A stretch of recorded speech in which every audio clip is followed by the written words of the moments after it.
আল্লাহ আল্লাহ আল্লাহ আল্লাহ। আলাইকুম রহমতুল্লাহ।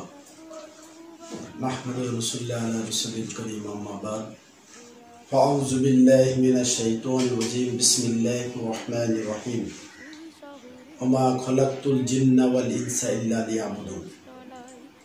দেশ এবং দেশের বাইরে সকল দর্শকদেরকে আহমেদ মিডিয়ার পক্ষ থেকে জানাই আন্তরিক শুভেচ্ছা এবং অভিনন্দন। সম্মানিত দর্শক মণ্ডলী, আপনারা ইতিমধ্যে সকলেই আমরা জানি সারা বিশ্ব আজ করোনা ভাইরাস নামক যে একটা মহামারী, তার দ্বারা সারা বিশ্ব আজকে আতঙ্কিত। সারা বিশ্বের কোটি কোটি মানুষ আজকে ভাইরাসের কারণে আতঙ্কিত এবং বিপদের মধ্যে রয়েছে। তারই ধারাবাহিকতায় বাংলাদেশের থেকে ব্যতিক্রম নয়। বাংলাদেশের আজকে আমরা কোটি কোটি মানুষ আজকে ঘরবন্দি করোনা ভাইরাসের কারণে। আজকে এই করোনা ভাইরাসের প্রাদুর্ভাবের কারণে, অর্থাৎ এটি সারা বাংলাদেশে যেভাবে ছড়িয়েছে, সে কারণে গভর্নমেন্ট অর্থাৎ সরকার সারা দেশটাকে লকডাউন হিসেবে ঘোষণা করেছে। আপনারা জানেন যে লকডাউন যদি করা হয় তাহলে সবচেয়ে বেশি কষ্ট অর্থাৎ ক্ষতিগ্রস্ত হয় নিম্ন মধ্যবিত্ত গরিব অসহায় মানুষ, যারা দিন আনে দিন খায়, যারা অত্যন্ত গরিব দিন মজুর, তারা বের হতে পারে না ঘরের থেকে, পাশাপাশি কাজ করতে পারে না বিধায় আজকে তারা অত্যন্ত কষ্টে জীবনযাপন করছে। আজকে করোনা ভাইরাসের কারণে যাদের সমাজের অর্থবিত্ত প্রভাব প্রতিপত্তি রয়েছে, বিশেষ করে বিত্তবান, তারা ঠিকই তাদের জীবন জীবিকা সুন্দরভাবে অতিবাহিত করছে। কিন্তু দেখেন পক্ষান্তরে যারা গরিব, যারা ভ্যান চালায়, রিক্সা চালায়, অটো চালায়, সামান্য ছোট্ট ক্ষুদ্র ব্যবসা করে, তারা কিন্তু আজকে বেরোতে না পারার কারণে কোনো কাজও করতে পারতেছে না। পক্ষান্তরে তাদের পরিবার পরিজন নিয়ে দুমুঠো ভাত খাবে সেই ব্যবস্থা কিন্তু আজকে নেই। অর্থাৎ এমতো অবস্থায় আমাদের কি করণীয়? আমরা যারা সচেতন মহল আছি, আমরা যারা একটু স্বাবলম্বী আছি, আমাদের কি কিছুই করণীয় নেই? আমাদের জায়গা থেকে একটু চিন্তার বিষয়। এই জন্য আমি বিকিরো ওয়েলফেয়ার ফাউন্ডেশনের একটি স্বেচ্ছাসেবী সংগঠন, সামাজিক সংগঠন, এই সংগঠনের একজন দায়িত্বশীল হিসেবে আমি মনে করি আমাদের সমাজের সর্বস্তরের মানুষের একটু এগিয়ে আসা দরকার এই হত দরিদ্র মানুষের পাশে দাঁড়ানোর জন্য। আজকে আমার ভাই না খেয়ে আছে, আমি কি তার দিকে কখনো চিন্তা করে দেখেছি যে ভাইয়ের জন্য কি করা দরকার? আজকে আমার প্রতিবেশী অনাহারে আছে, অথচ আমার বাসায় হরেক রকমের খাবার প্রস্তুত, কিন্তু আমার ভাই তো অনাহারে আছে, তার জন্য আমি কি করেছি?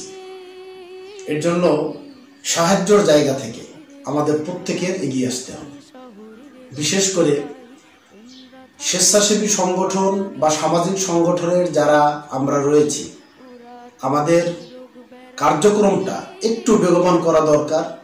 প্রতিটা মহল্লায়, প্রতিটা এলাকায়, প্রতিটা ঘরে ঘরে ত্রাণের যে বিষয়টা রয়েছে, সেটা আমরা সাহায্য বলবো না, আমরা বলবো এটা উপহার। আমরা হত দরিদ্র, বিশেষ করে নিম্ন মধ্যবিত্ত যারা আমাদের সমাজের এক শ্রেণীর মানুষ রয়েছে, যারা নিম্ন মধ্যবিত্ত, যারা পেটে ক্ষুধা কিন্তু মুখে বলতে পারে না, কারোর কাছে হাত পাততে পারে না, অথচ ঘরে অভাব, এমন পরিবার বেছে বেছে ফাইন্ড আউট করে, চিহ্নিত করে তাদের বাড়িতে গিয়ে ত্রাণ পৌঁছানো প্রত্যেকটা স্বেচ্ছাসেবী সংগঠনের দায়িত্ব এবং কর্তব্য বলে আমি মনে করি। অতএব আমরা যারা স্বেচ্ছাসেবী সংগঠন রয়েছি, সমাজের বিত্তবান যারা রয়েছি, সচেতন যারা রয়েছি, সকলের কাছে অনুরোধ থাকবে যে আসুন আমরা এই নিম্ন মধ্যবিত্ত এবং গরিব যারা রয়েছে এই পরিবারদেরকে সহযোগিতা করার জন্য আমরা একটু হাত বাড়িয়ে দিই। তবে এই বিষয়ে আর একটা বিষয় খেয়াল করা দরকার। আমরা মনে করি যে আমার একটি সংগঠন আছে, আমি যতগুলো পরিবারকে দিব, প্রত্যেকটা পরিবারের মেম্বার যখন আমার কাছ থেকে ত্রাণটা নিবে, উপহারটা নিবে বা সহযোগিতা নিবে, আমি একটা ছবি তুলব। তো এই ছবি তুলতে গেলে দেখবেন যারা নিম্ন মধ্যবিত্ত সামাজিক জায়গা থেকে তাদের একটু কিন্তু কি বলে মান সম্মানের কিন্তু একটু হ্যাম্পারের চিন্তা করে তারা। অতএব আমরা এই জিনিসটাকে ছবি নাই তুললাম, আমরা একেবারে ছবি তুলতে হবে বিষয়টা এরকম না। তবে হ্যাঁ, সামাজিক সংগঠন পরিচালনা করতে গেলে বিভিন্ন ডোনেট করে অনেকে, তারা দেশ বিদেশ এবং বিভিন্ন অঞ্চলে বসবাস করে। যারা ডোনেট করে শুধুমাত্র তাদের মানসিক স্যাটিসফ্যাকশন, মেন্টালি স্যাটিসফ্যাকশনের জন্য, মানসিকভাবে তারা যেটা আত্মতৃপ্তি লাভ করে, এর জন্য আমরা হয়তো 4-5টা ছবি, যেটা না তুললেই নয়, 4-5টা ছবি হয়তো আমরা তুলতে পারি, এরপরে সেটা আমরা সোশ্যাল মিডিয়ায় পোস্ট করতে পারি। কিন্তু আমি 100টা পরিবার কি দেবো, 100 জনকেই আমার ছবি তুলতে হবে, এমন দৃষ্টিভঙ্গি আমাদের থাকাটা উচিত না আমি মনে করি। কারণ প্রত্যেকের একটা মান সম্মান রয়েছে। অতএব যারা নিম্ন মধ্যবিত্ত রয়েছে তারা আমাদের কাছে যেতে পারবে না, হাত পাততে পারবে না। অতএব তাদেরকে খুঁজে বের করে, ছবি দরকার নেই আমার, একেবারে তাদের বাড়িতে গিয়ে তাদের সহযোগিতা আমরা দিয়ে আসবো, এই মানসিকতা আমাদের থাকা দরকার।